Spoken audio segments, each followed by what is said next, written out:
UK. We will be recording, as I say, this webinar this evening, and it will be available on our YouTube channel in the future if you want to share it with friends and family who weren't able to make it this evening. We're very grateful to the British Islamic Medical Association, who we are hosting this webinar with this evening, for approaching us with this idea and helping us to work on the Ramadan materials you can now find on our website. We're joined this evening by Dr. Nazim Ghouri, who is a consultant in diabetes up in Glasgow and joint editor of the British Islamic Medical Association Ramadan Compendium, as well as Salma Mehar, who is a consultant dietitian with more than 20 years of NHS service and co-author of Carbs and Cows, which is a book many of you may be using already, as well as Abdul, Rais, who's one of our clinical champions who lives with diabetes and has also worked on community radio in the past, who'll be helping us this evening with the webinar. So I'm just going to hand over to Nazim to kick us off this evening. So just another reminder, please do stay off camera and on mute as we will be recording. Thank you. So thank you, Aoife. So you were quite keen for me to just kind of mention a bit about the importance of Ramadan for all parties concerned. I think it's probably the best way to put it. And obviously, as healthcare professionals, our priority are our patients. So we have to understand that for anybody who's of Muslim faith who is looking forward to Ramadan, it's a big time of year for them. It's a time of year which they look forward to in the calendar, in the Muslim calendar, in terms of an opportunity to up their game and have a spiritual dimension and get closer to God. That's the headline. How that manifests and how that takes shape for each person will vary. The most apparent change that most individuals will make is that they will be fasting. That's the abstinence of food and drink and anything that enters the top or tail end of the alimentary canal between hours of daylight, between dawn and dusk. And that's the essence or core of the month, because all other acts of worship, prayer, for example, and other things remain. But this is something that's extra in addition to voluntary prayer that they might do at night in congregation primarily. So in terms of the food and drink side of things, what that means for many individuals, it's not a big deal. However, a group of people, and they can vary in terms of age and background, and this has been covered in previous seminars, that fasting may require a bit of planning and preparation in terms of first and foremost determining whether fasting is a safe thing to be undertaken by individuals, and then subsequently, if it isn't safe, can it be made safe through the modification of treatments, for example, or the adaptation of medication over the course of the month.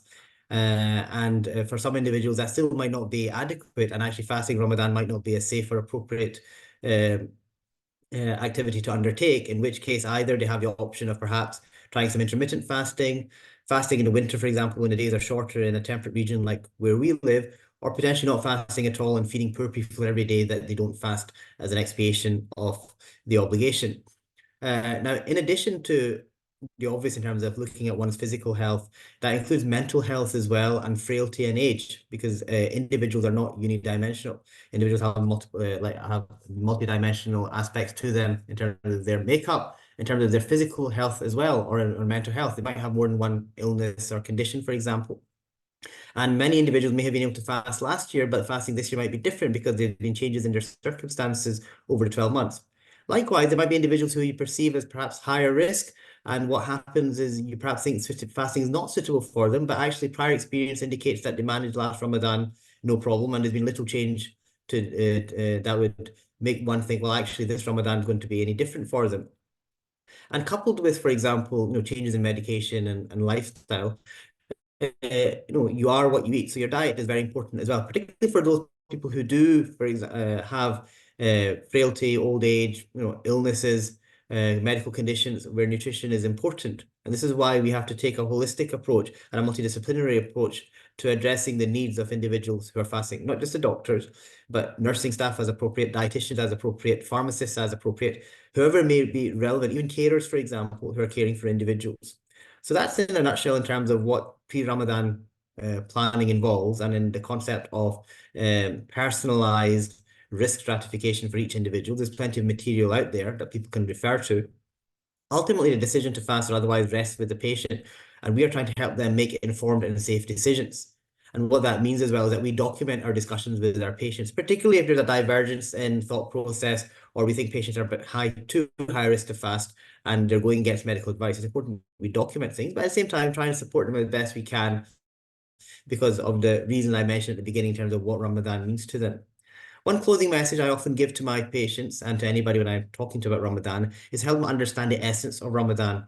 And the essence of Ramadan is that person draws a proximity towards God, has a God consciousness about them. So what that means is for those individuals who God has ordained or given them a circumstance which means fasting is difficult or impossible for them, and there's a distinction between hardship and harm. Where there's hardship, we try and get through it. Where there's harm, we have to think twice.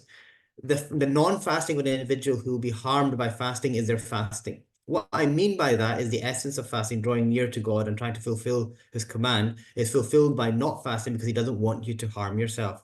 I think it's an important message to keep in mind, particularly when patients are at odds with themselves, in particular when it comes to fasting, and they feel that there's an element of guilt or there's an overburning pressure that they feel that they have to fast. This helps lift the pressure from them, make them realize that sometimes the non-fasting is a fasting from a kind of perspective of one's intention.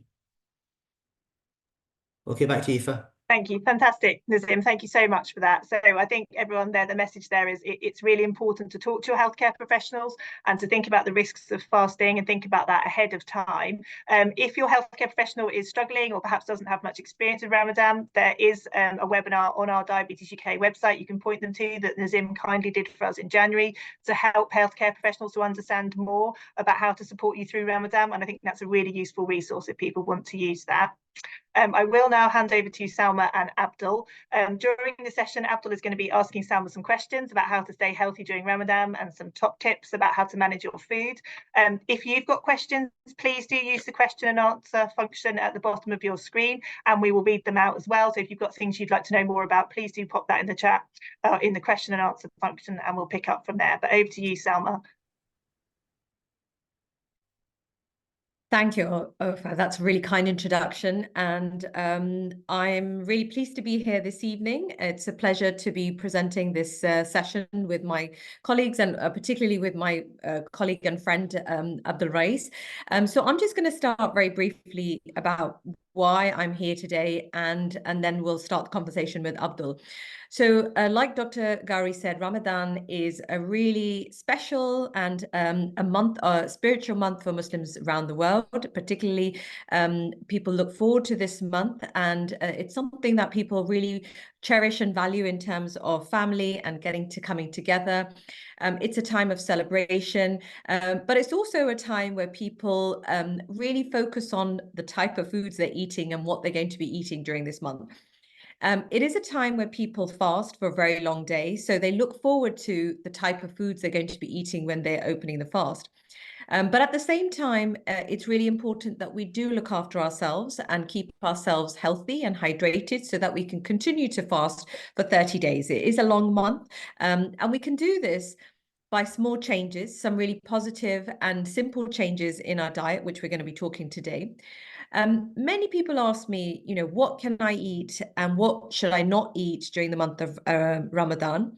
And we're going to be talking about the type of foods at suhoor, which is the early morning pre-dawn meal, which really needs to be wholesome and keep you full for longer, trying to keep those blood glucose in control.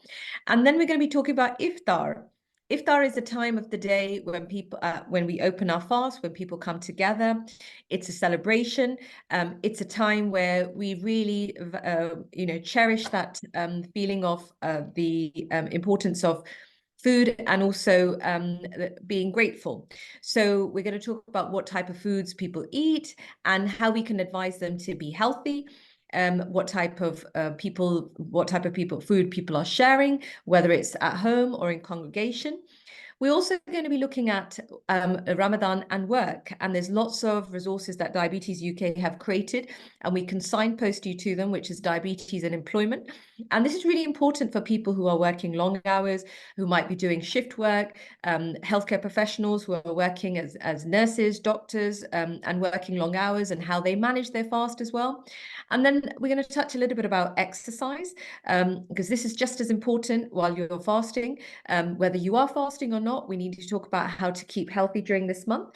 And then lastly, just talking about how we can continue the changes that we decide to make during this month, because this is not just a month of fasting. It's really a month of reflection.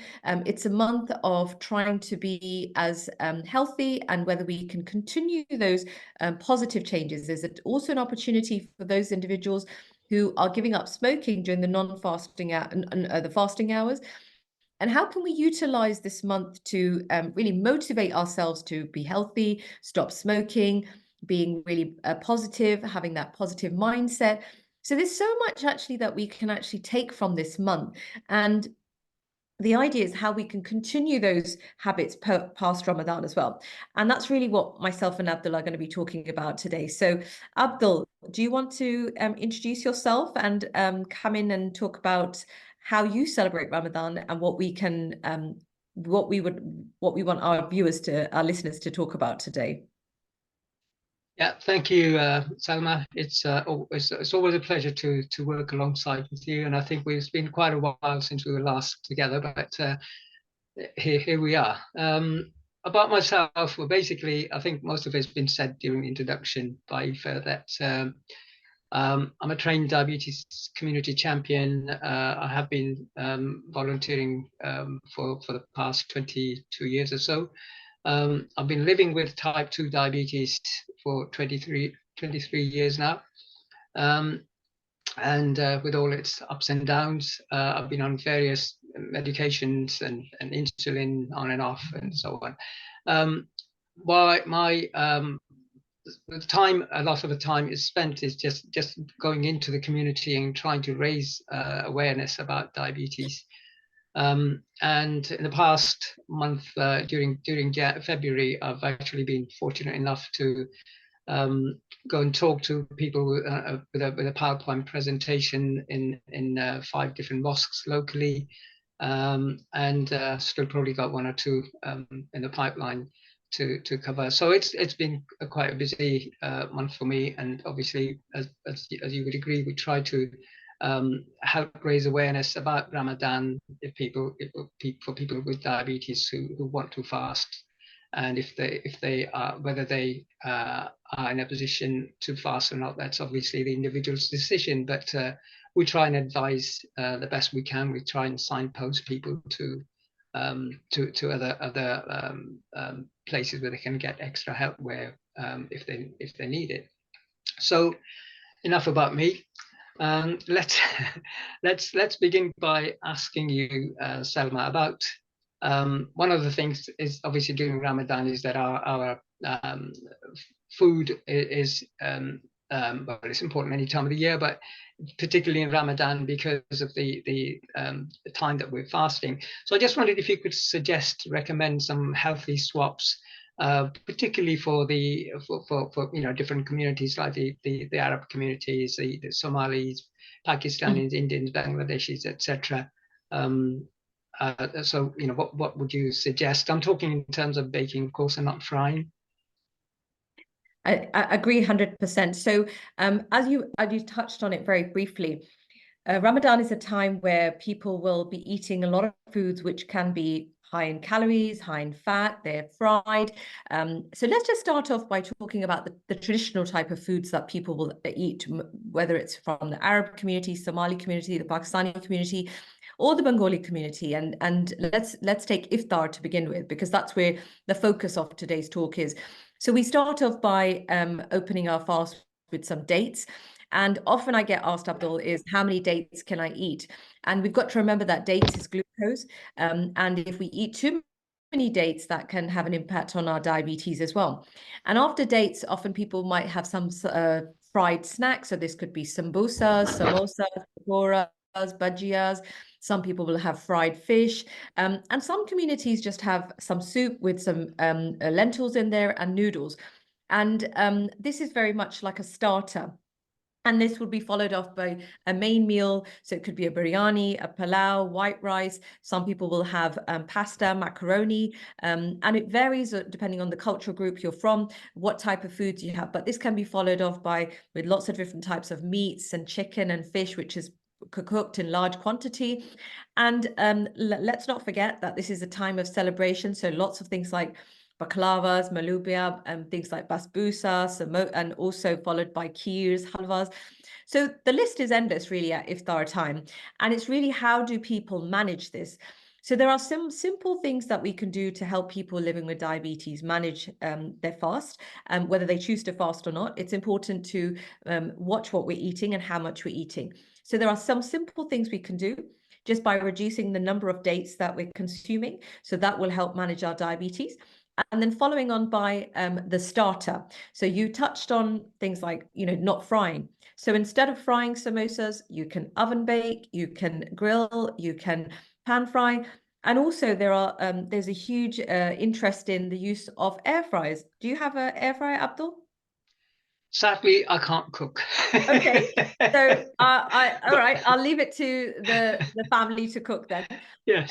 But you're enjoying these foods, I take it, yeah, at Ramadan iftar time as well. Absolutely, yeah. So just by changing the cooking practice, you can actually make things much healthier. They taste just as good as well. And often people say to me, oh, but it's not as tasty. But if you try it once or twice, it becomes second nature. And then moving on to the main meals, so things like the rice dishes and the pasta and breads and potatoes. We've got to remember that, consuming too much carbohydrate at one sitting can have an impact on the blood glucose. It can also have an impact on our weight. The whole year round, we're trying to stay healthy, keep our weight down. And by consuming too much carbohydrate during the iftar mealtime, it can have, it can impact both the diabetes and the weight. And then lastly, people often say, oh, can I eat sweets or not? Can I eat kheers, halwas, baklavas? Now, we want people to feel part of the celebration. We want people to feel part of the family gatherings. So it's just making sure that we are mindful of portions rather than having a large portion, swapping it for a small portion, swapping things like halwas with fruit salads, or even having more milk-based desserts, which is slightly better.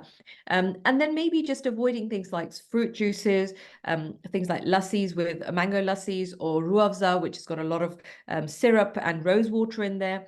So if we can make some small, simple changes at iftar, it can actually have a better impact on the next day by making us feel less tired, keeping our blood sugars in check.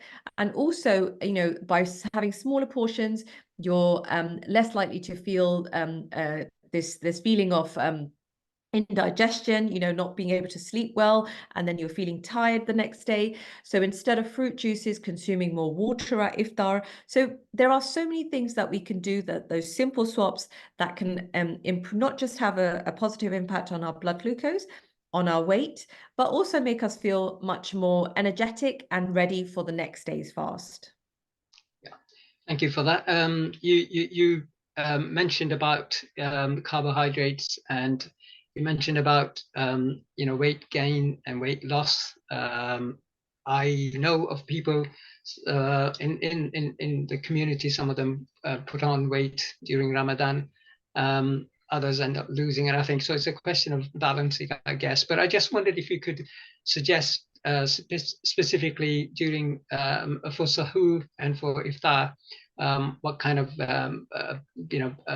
food people ought to have, because obviously there's a temptation that if you are at suhoor time, you're thinking, well, I won't be eating anything for the next 16-17 hours. How can I maintain my diabetes control well as having to eat enough? So anything you can suggest on that? Yeah, that's a very valid point. So suhoor is the meal that is taken just before dawn. And this is a really important meal of the day. Often people ask me, well, what type of foods will keep me full for longer? Some people practice the cultural practices are that they will have a large chapati or a roti or a paratha or a pancake, which is quite thick and dense, and the assumption is that it will keep them full for longer. But what we've seen and what we've learned over the years is that we need to balance it with more protein foods. Suhoor is a time where we need to encourage people to eat more protein. So things like eggs, so scrambled egg, boiled egg, poached egg, very, very good food to have in the morning. And this can be followed by things like yogurts. You know, you can have even lentils like chickpeas, dals, leftover lentil soup, and even other foods such as nuts and seeds, which have got more protein and good fats in it. If we try to reduce the carbohydrate, increase the protein, and have some good fats like avocados, you know, nuts and seeds, that can really reduce the breakdown of the glucose. Now, if you feel that that's not enough, you can also complement it with things like the leftover curry the night before if you want to have something with chapatis. Some people want to have some rice or fish or chicken, which is absolutely fine as well. Depending on whatever carbohydrate you eat in the morning, the better type of options are things like seeded bread, porridge, whole grain cereals, whole grain rice. If this is not possible, then just trying to add more vegetables and seeds to your cereals is another option. Avoiding things like fruit juices, anything like mango drinks, or any sugary drinks in the morning is really important. And also trying to consume more fluids. Now, people really focus on the food and they don't focus too much on the fluid in the morning. And in order to keep yourself hydrated and keep you going through the long fast that we've been seeing in the last couple of years, hydration is really key to for a successful fast and a successful Ramadan. And this can be done by trying to consume more milk, water, or non-sugary beverages in the morning.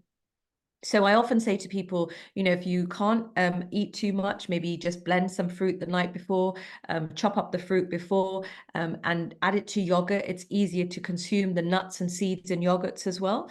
And that's really for suhoor. And if you're really struggling with eating something for suhoor, the least we recommend is to have some form of hydration in the form of water or milk, and followed by, you know, a very small bowl of cereal or some porridge, which you've soaked the night before, or maybe just a pot of yogurt for suhoor. So that's what I would recommend as for suhoor, for a good suhoor or breakfast, if you'd like to call it. Thank you. Now, obviously, you know, as I said earlier on, the decision for people whether to fast or not is their personal one. But if I were fasting, I wanted to fast, what would you, how would I ensure that I stay safe during that period? I'll ask Dr. Ghouri to come in if he's here. Maybe he can answer that for us. Sure. Hi, Salma. Yes, so just bring the specific of the question up for me again. Abdul, do you want to repeat the question? Yeah, the question was that if I'm somebody with diabetes, let's say, and I want to fast, how can I keep myself safe? What measures do I need to take? Type 1 diabetes. Or I'm type 2, but okay. let's talk about. I think so. The most important thing about being safe is how is your diabetes, how is your health out with Ramadan first and foremost. So when there's no fasting involved, how are things? If things are stable and safe and you don't have extremes of highs or lows and you don't have complications such as problems with awareness of your hypoglycemia, and you don't have or you have complications such as kidney failure or heart failure and things, then you're probably in a good position to fast with the necessary pre-education and measures in place depending on the type of treatment that you're on. If you're somebody who has all those boxes ticked and you're old and frail, then unless the fasts are very short and it's winter time, you probably would struggle to fast all the entire month consecutively. And most people probably fall somewhere in the middle of that. So I would always tell anybody and everybody, if you haven't done last Ramadan safely and completely, or you've got any concern, please see your healthcare professional, because they can then sit with you and iron it out. Understand what fasting is required and understand what's required from you to fast. And then usually what happens is you try and reach some kind of decision or agreement which allows you to fulfill as much of what you can do. I'm deliberately not giving a very specific or exact answer in the absence of very specific and exact information. Thank you very much for that. So back to Salma. If I can ask, you know, if I'm someone who is working on shifts, how can I ensure that, you know, that I'm still able to fast and keep myself safe? So, Abdul, many times I get asked this, that, you know, if I'm working long hours, should I be fasting and how can I manage? And there are some simple things, advice that we do give to people who are working long hours or shift work is number one is try to be plan ahead. So if you know you're going to be doing a long shift, preparing your iftar meal with you or your suhoor, depending on what time your shift is. And let's just take evening late shift as an example. So taking your meals with you. So having your meals prepared, whether it's a packed lunch or it's your leftover dinner the night before, and you're taking that with you. Having your dates ready, your fluid ready, because sometimes at work there's not always access to food. You don't always know where to go to buy something, especially if it's late in the evening, and you might end up eating things which are not going to keep you full for longer or healthier. Packing things like nuts and seeds, boiled eggs, having things like more grilled chicken with you, taking some grilled kebabs with you. So there are lots of things you could do to keep you full, you know, to get ready for that iftar meal. While you're at work, trying to continue to drink water. If you're working long hours, avoiding tea or coffee if you can, where possible, because this can obviously get rid of a lot of the fluid from your body very quickly. And also just making sure that you have extra snacks with you as well. Because sometimes at work, you know, you might not have enough time to eat as much as you should be consuming, because sometimes we eat very fast, we eat very quickly, we're on shift work, or you know, we don't have enough time to sit down. And having those extra snacks in your pocket or in your bag, some very, very, very simple things we can do. And the next day, if you want to prepare yourself, is by having a good suhoor in the morning. So like I said, you know, that reflecting on the type of protein foods that you're eating is really important as well. So Ramadan is really all about planning, knowing where you're going to be the next day, what you're going to be eating, trying to prep for that. And now, if you go onto social media, Abdul, I don't know about your social media feed, but my feed is full with people preparing samosas. It's a very traditional thing to do, and they prep 50 or 100 samosas just before Ramadan and freeze them. But including samosas, if this is what you like, you can do so many other things like prepping for grilled chicken, prepping for grilled fish. You can also prep for foods such as some people even prep for boiled vegetables and put them in their freezer, because when you're fasting, you don't have the time to prepare healthy foods. You don't necessarily have the time to prepare foods which you would like to consume to keep full and keep healthy during the month of Ramadan. Even things like people prepare, flatbreads like pancakes or parathas and freeze them. So there are so many things that you can actually do prior to Ramadan in order to stay healthy. But my advice would be, there are a few things that I would suggest as a family. Frozen fruits is a very good idea. So chopping up things like berries, mango, fruits, lots of things you can put in the freezer. Having them added to porridge in the morning, or you can even add them to yogurt at iftar time. Prepping vegetables, boiling vegetables, having them ready so you can utilize them straight away in your evening meals. That's another easy way of doing things. And if you are going to prepare things like samosas, spring rolls, stuffed patties, a lot of people like to eat these foods. Try to add more vegetables in them. Try to include things like more brown flour, seeded flour, and also the use of things like quinoa. Also, there's bulgur wheat. So you don't just have to have white rice, white bread. There are so many other things that we can, eat during the month of Ramadan, which is going to keep us healthy. It's going to keep us full, and we can prepare. So the answer to anybody who is working is start prepping from now, but not just the samosas, but other foods as well, which is going to keep you healthy during the month. Thank you. Yeah, all this talk about food, I'll just thought of something Making you hungry. apart from that. Is that in certain households that I've been to during Ramadan, there's a tradition that after at iftar time to have dates and samosas and pakoras and whatever else, and then go and do perform your evening prayer, your maghrib, and then about an hour or so after come back and have a meal. Now, I promise you, the amount of food that's consumed at iftar time, to me, that is a meal and a half in itself. And I just wondered how, what you would suggest in terms of, what to eat at iftar time, and then if you're going to have a meal afterwards, what kind of food to have then. So for an individual who is fasting for 14, 15, 16 hours of the day, there is obviously a need to replenish these nutrients that we've not been eating in the day. We need to replenish the energy from carbohydrates, from protein, and from fats as well. And starting the iftar, breaking the fast with dates is part of the religion, and it's also a good source of a quick release of glucose as well. But then the fried food comes. Now, culturally, this is something that it's part of the culture. It's part of many communities, and it's difficult to change that. But there are some simple things that we can do. If you are preparing foods in your own household, like I said, these can be swapped to oven baked. It can be shallow fried. It can be air fried. And this is a really good way to prepare food, because if we enjoy these methods, we can then continue them after Ramadan as well. And like I said, many people are switching over to the use of air fryers because it doesn't require any oil at all. But if you are obviously going to someone's house or in a congregation or at a mosque, it's difficult to change the cooking practices. And you might be served with everything which is fried, be it samosas or pakoras or spring rolls or baklava, things like falafels. These foods are generally fried.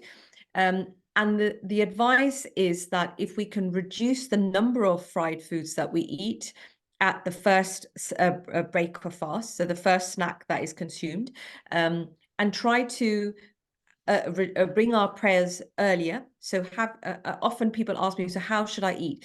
And what we normally recommend is have your dates, have some fruit, have your water, break for prayer, and then have your main meal.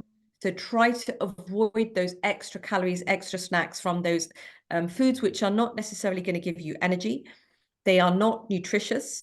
They don't have any significant nutritional value, but they're very tasty. They're part of the culture. It is what we are. We present these type of foods because it brings families together. And if that is the case, then it's the portion control is really important. But if we can change these habits by just having dates, fruit, and water, praying, and then having your main meal, there is no reason why we can't be healthy, and there will be no reason to why you'll be experiencing weight gain, because you'll just be having the nutrition and the calories that your body requires from the fasting hours. Yeah, thank you for that. I actually in my early years of diagnosis, I was put on insulin, and what it meant was that I had to adjust my eating habits and the amount of food I could consume. And as you'll know, in the South Asian community, there's this tradition. If you go and visit somebody, they will offer you food, and you start eating, and they will actually fill the plate for you, and you take out one spoon and they'll add on 2 more spoonfuls of food. So I became a really party pooper. I stopped visiting people, and would only go to see people if they will let me take a hold of be in charge of my own plate. That worked after a while, bless them. So I don't have that issue anymore. So I think sometimes it's important, you not to be just out of politeness to say, okay, I'll overeat because this is my host offering me this food. But if you sort of politely explain things, hopefully people would understand. And we need to change those habits anyway. I think you're right. And over the years, there are many families and many people who are moving towards a more positive a change. And this is a great time for people to make those changes. So moving on to changing the cooking practices, eating less fried foods, offering more healthier snacks and healthier food choices is becoming quite common. And if we can encourage people and families to make those changes, it's going to have a positive impact, not just the person living with diabetes, but also the rest of the family. Nazim, do you want to add anything there about what to eat at iftar? And Yeah, I think it's very, you hit the nail on the head. I think we don't want to catch people cold because it's socially very difficult, and B, it can be perceived as being rude. So I think a lot of what we can do is, even though we're still 2 weeks away from Ramadan, you know that potentially you might be going to people's houses or whose houses you'll be visiting or who you'll be calling. It's ample time to sit and have a conversation. Just be honest and say, look, I've been advised by my doctor, rather than make it a personal thing against a person you're advised. I've been advised by my doctor that to be mindful of certain things. So what I'm doing at home is this, and I'm just sharing this with you so that you don't feel bad if I'm not eating as much, if you're making the lovelies that you normally make. So you're not explicitly telling them to make healthy food. You're implicitly telling them that if you make unhealthy food, I can't eat as much of it. So you have to be tactful. I think sentiment in our community can be pretty high, especially when people are hungry. So I think it's better to have conversations before Ramadan and plan your menus in advance. And you'll be surprised because the more people, there's a lot of people in the same boat. They just haven't thought about it. So you might actually be doing them a favor by educating them before Ramadan starts. Thank you, Nazim. I think that's an excellent advice, to blame it on the doctor. It's not my fault. My doctor told me to do so. So yeah, thank you for that. Very valuable. Let's take a break from food for a second, Salma, and talk about exercise. Now, during Ramadan, if you're fasting, obviously dehydration, as you mentioned, is one of the main issues. So how does one cope in terms of physical activity while they're fasting? I'll let Nazim come in, and then I will talk about hydration and the type of dietary management. Okay. So exercise in Ramadan is an interesting one because the definition of exercise is very broad. For one person, exercise might be a brisk walk. For another person, exercise can really be pounding on a bicycle or a gym. The thing with exercise as well is that as fasts get shorter as they are now, particularly in the first part of this month, exercise doesn't always have to be taken during the fasting hours. So if you think about it, if the fast is going to start somewhere around maybe 5 a.m. thereabouts, and you're opening the fast around say 6 p.m. or give or take, you've still got a fair bit of time out with the fasting hours, namely in the evenings, to go to the gym and do things out with those periods. And the advantage of that is from a hydration point of view, particularly if you're doing aerobic exercise, particularly as those early days until your body's accustomed to kind of the timing of water and drinking, it can be a safer option, particularly when you're trying to deal with cramps and things. On the assumption that people are wanting to undertake exercise during the day when they're fasting, because that's what they normally do, and moving it is difficult, I would never advise someone to take up new exercise, particularly of the moderate to vigorous category in Ramadan. If they're building themselves up or they've been doing something already, that's different. And as far as possible, I'm trying to advise that they undertake the activity closer to the opening of the fast, i.e. in the evening, after an evening time, rather than the start of the fast, particularly if you're going to sweat a lot. It's not so much the hydration perspective that I'm concerned about. It's the electrolyte, the salts in the blood, and the sodiums and things like that. By sweating and dealing with the cramp, the actual fluid side of things is not much of an issue. To be fair, it's the salt side of things. Because initially what happens is when your body's not used to conserving, you lose a lot more salt in your sweat. And a classic example is somebody moves, say, going from here, and we go to, for going for a pilgrimage, for example. Those first few days, you sweat a lot more than the latter few days. And in particular, you lose a lot more salt in the sweat initially. Same goes for new exercise, for example, if you're in a hot environment. So we need to be mindful of this in terms of the type of exercise, timing of exercise during the fast and after, or out with the fast. And certainly I would not advise people to do strenuous activity consecutively if it's new to them as well. Because then there's a risk you may actually compromise or jeopardize subsequent fasting. So use common sense and try and build things up so that you reach a steady plateau. And in Ramadan, your exercise should be in proportion to the rest of your day. So for example, if you're generally being a bit more relaxed throughout the day and you're eating a bit less, your body same intensity of exercise, unless you're somebody who's trained to do it. And generally, because this is a seminar or a webinar for people with diabetes, you're assuming the fitness of these individuals, maybe with the exception of some young type 1s, probably not to be the same as somebody who doesn't have diabetes and other chronic, illnesses or complications. Okay, thank you so much, Nazim. on a personal level, my routine has been like 10,000 steps a day over the past several years. And I guess something I could suggest is that if somebody is fasting, and rather than doing 10,000 steps in one go, you could perhaps do it in 2 or 3 sessions. That would probably be better. But anyway, coming on to dehydration, Salma, or hydration, whichever way you look at it. Like Dr. Ghouri mentioned, we do emphasize on making sure people drink enough during when they are able to eat and drink. Sometimes people ask me, should we be adding a little bit of salt in our water? Should we be adding a little bit of sugar? It really depends, like Dr. Ghouri said, on the type of exercise, but also for those people who do quite active jobs, who are working long hours, and their jobs require a lot of walking or traveling to and from work. For them, it is important that they keep their nutrition and hydration as adequate as possible. And like we've discussed, the type of foods and drink to have for suhoor and the type of foods and drink that we eat at iftar has a huge impact on the following day as well. So reminding people that iftar meal, keeping the fats to good fats, reducing those really oily saturated foods, reducing the sugar intake, focusing on more wholesome foods, so things like more real foods such as rice, chapatis, dals, naan, with more vegetables, more chicken, fish, protein foods, trying to really consume the essential nutrients that your body needs so that you keep going for the next day as well. And in terms of hydration, we know that there's going to be lots of fruit juices around. There's lots of things, ample things like mango lassis or ruafzas or syrups in a lot of milky drinks. And if we can replace them with just normal water, and then having less teas and coffees, that can also keep us slightly more hydrated and feeling more less lethargic the following day as well.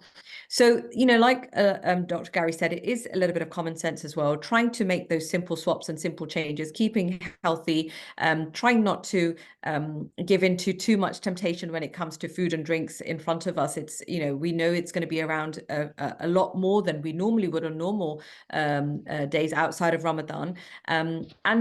And this is really a time where we can start drinking more water. Some of us don't drink all day. It's a time where we can start eating more fruits and vegetables. I can't remember the last day I had 5 fruits and vegetables.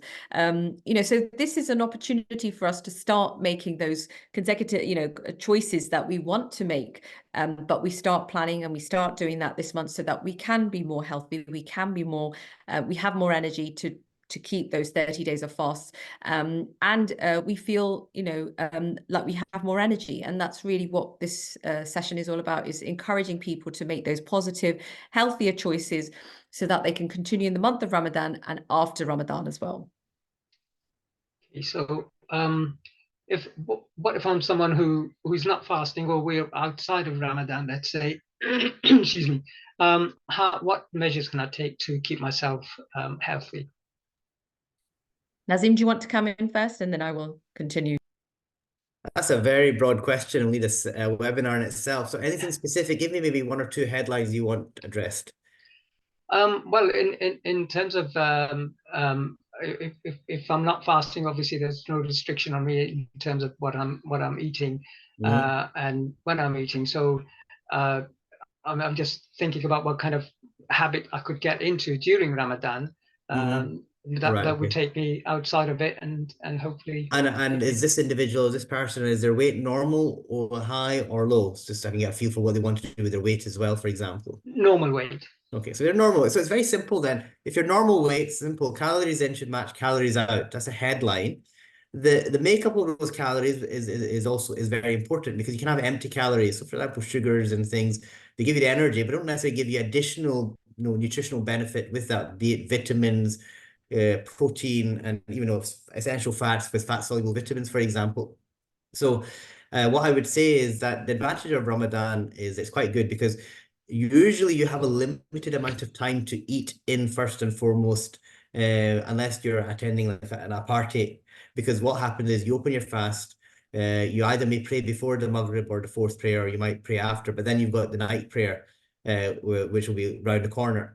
I guess when the fasts are shorter, sometimes there can be a bigger gap between the Maghrib and the Isha prayer, so people have a bit more time to indulge. But then the flip side to it is when it comes to keeping the fast, generally people are tired, want to go to sleep, or they've been sleeping to wake up. They don't have too much time to spend eating.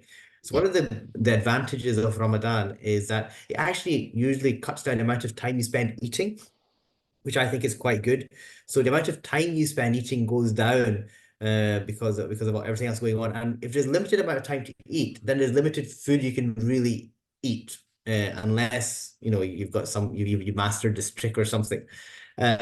So one thing I do tell individuals is that it teaches you to just be focused on eating and not having too large meals, as in too big. The superlative TW as opposed to TWO. However, for some individuals, actually, twice daily eating works better for them when it comes to their lifestyle, their routine. The concept of eating 3 times a day, I'm going to be a bit controversial, actually is a fairly novel concept. Many people only eat twice a day. And that includes people, for example, who are quite active as well. And for many people, they prefer having a 2 meals a day routine. Ramadan actually is a good way for people to get into that routine if that's what they're thinking about, because what happens then is they're actually automatically limiting the amount of calories they're having through only eating twice a day. Now, those of you that follow the 16+8 diet, for example, which is a very popular diet, and I tend to do it myself as well, you only have 8 hours to eat. And there's only so much you can eat in 8 hours. If you're having two meals, having a third meal can actually make it quite difficult. You don't actually feel full. By the time you get to your third meal, you might be quite full. So if a person is interested in doing the 16+8 lifestyle beyond Ramadan, then actually Ramadan is a good way of kind of developing that. The other and final point I make is that because with Ramadan, you have to think about what you're eating. You don't have oily foods before keeping the fast, for example. You get thirsty during, or equally afterwards. You're having food that got too much sugar in it. You're naturally thinking about what you're eating as well. So again, you start doing meal planning and meal prep, which you might not have done before Ramadan started. So even just planning for the week or planning, it allows for a balance to be struck in terms of more efficient, financially savvy shopping as well. You're ensuring you're buying your fruit and your veg as opposed to it being an afterthought because you're planning things. Very, very well said. Yeah, and something that we all are become so easily involved with is snacking.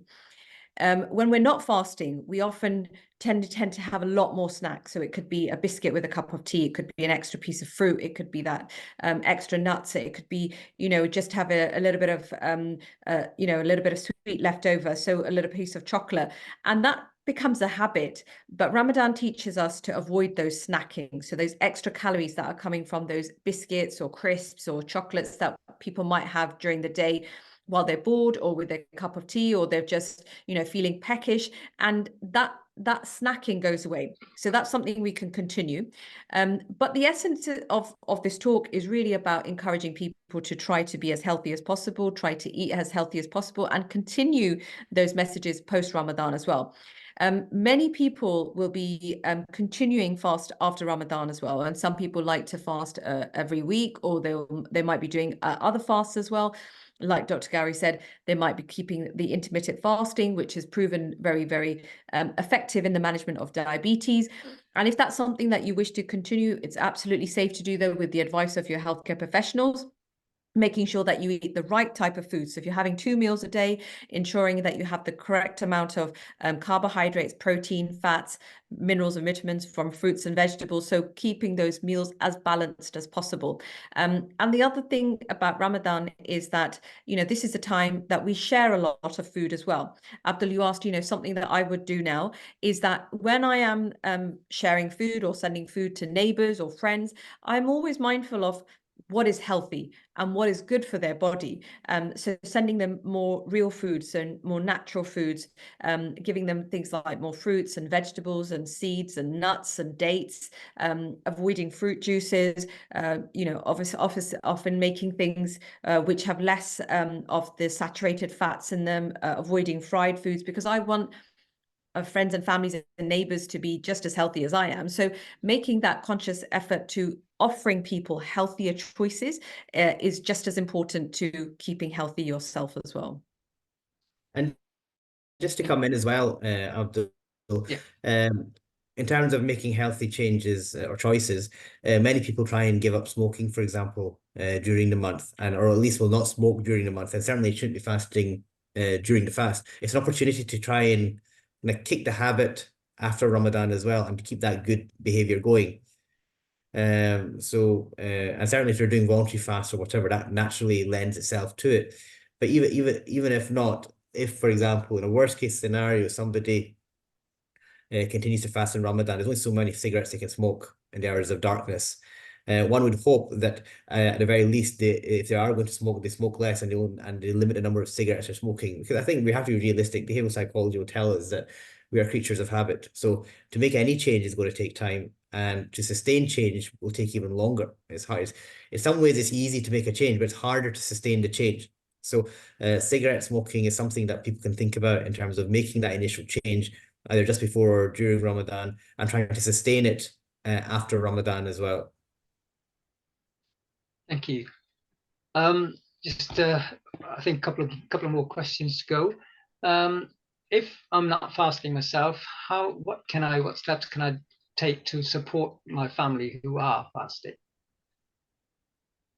You can help in lots of different ways, to be honest. It depends who's in your family and what their specific needs or their challenges are. It might be as simple as, for example, helping them with the meal preparation, helping them with the housework around the house so they can rest. The one thing that I find, and Salma probably agree to this, is that the food and the drink doesn't bother me a bit. It's the sleep. Everyone will say to you, the sleep is the one thing that kind of catches up. And if you look at some data from Saudi, for example, the number of sleep-related driving accidents go up in Ramadan, and it's multifactorial. One is the obvious in that you'll be also waking up for the pre-dawn prayer, but you do anyway, but you'll be up a bit longer, so you're eating. So you'll be up a bit longer, your sleep gets broken. You might struggle to fall asleep before or after that period. The other thing as well is you might be up a bit later at night, whether it's extra prayer, whether it's acts of worship, like some recitation of the Holy Quran.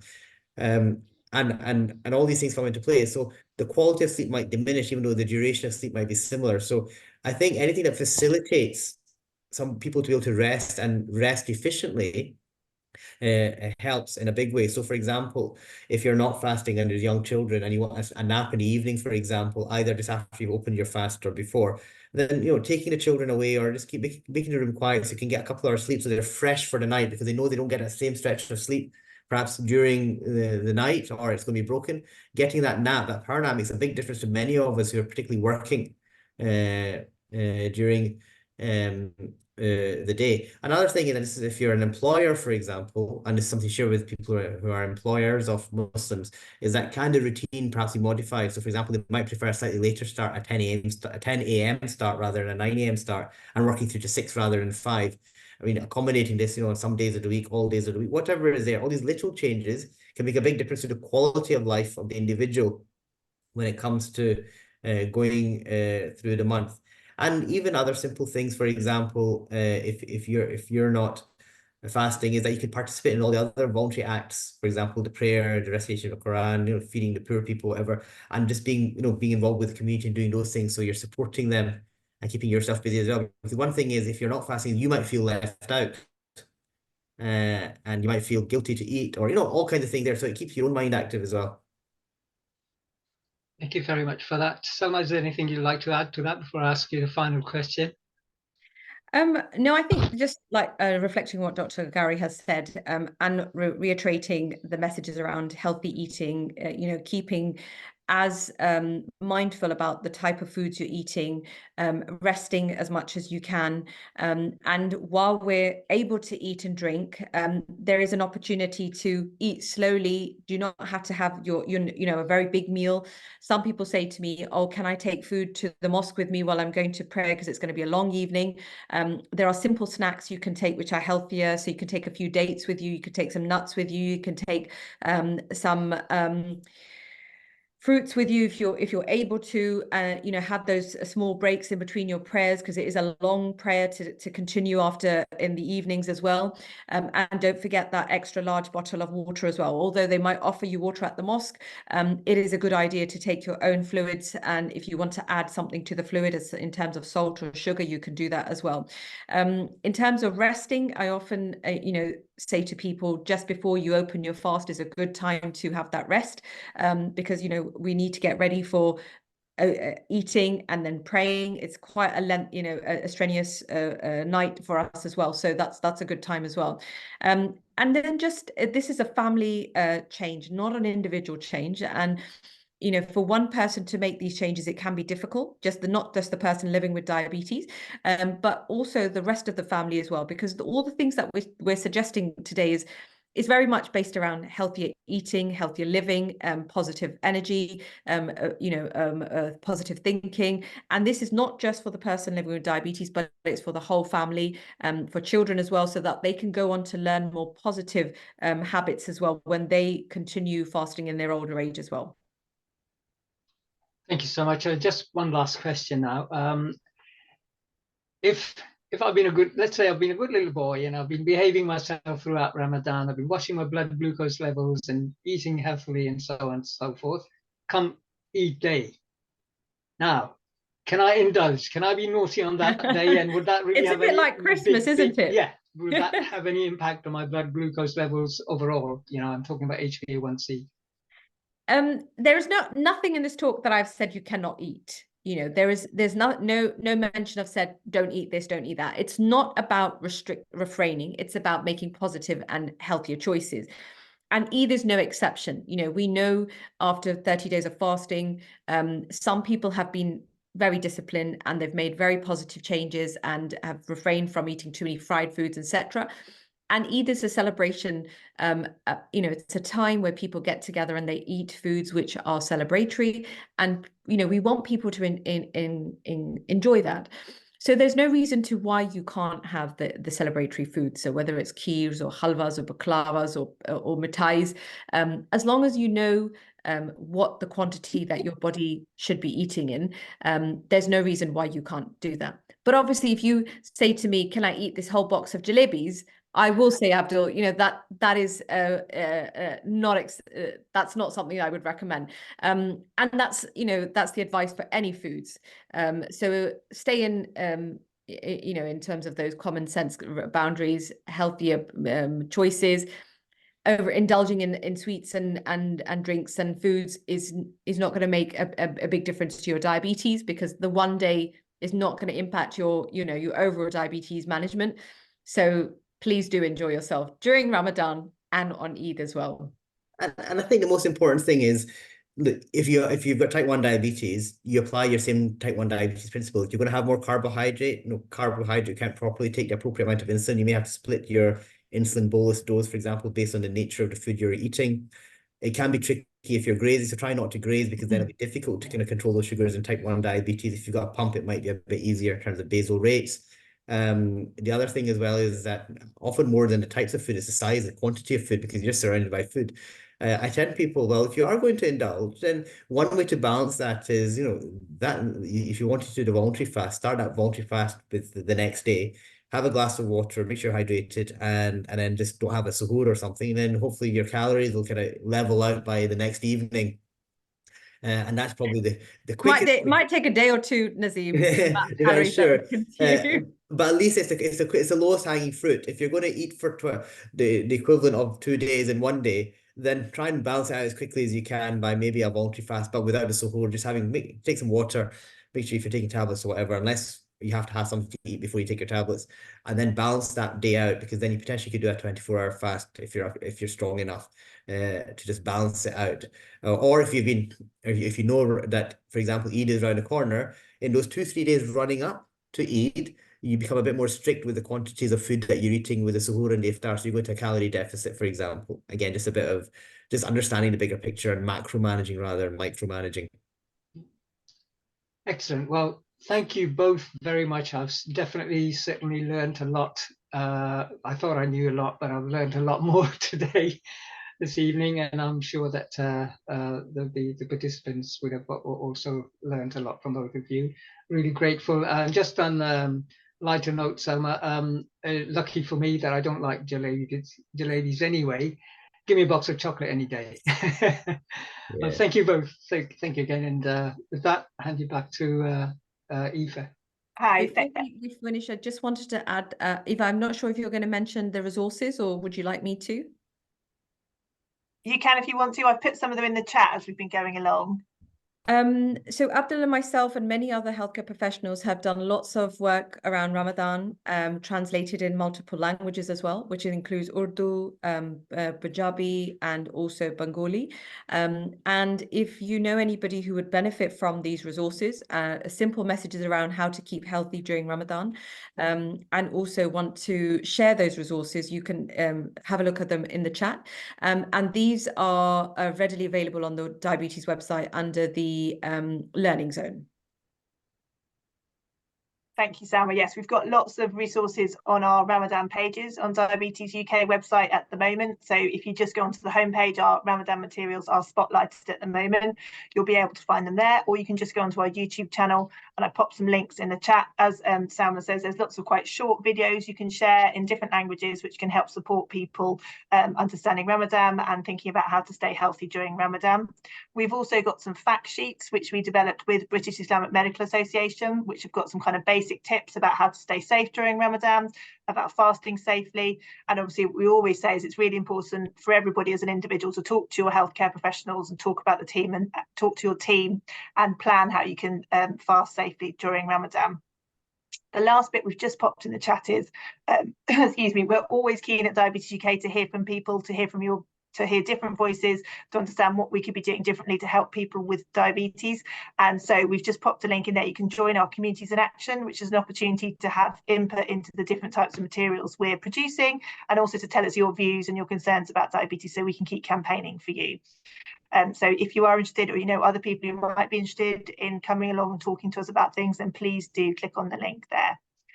So I just want to say thank you to our presenters this evening, to Salma, Nazim and Abdul. It's been really fascinating to hear this, and I know lots of people will be helped by this, and this will be available on our YouTube channel. So if you know other people who you think might be interested, then please do let them know about it. Thank you for hosting us. Thank you so much for inviting. Thank you. And Ramadan Mubarak to everybody listening. Thank you. Thank you. Thank you. Thank you. Bye. Thank you. Take care. Thanks, everyone. Bye-bye. Bye.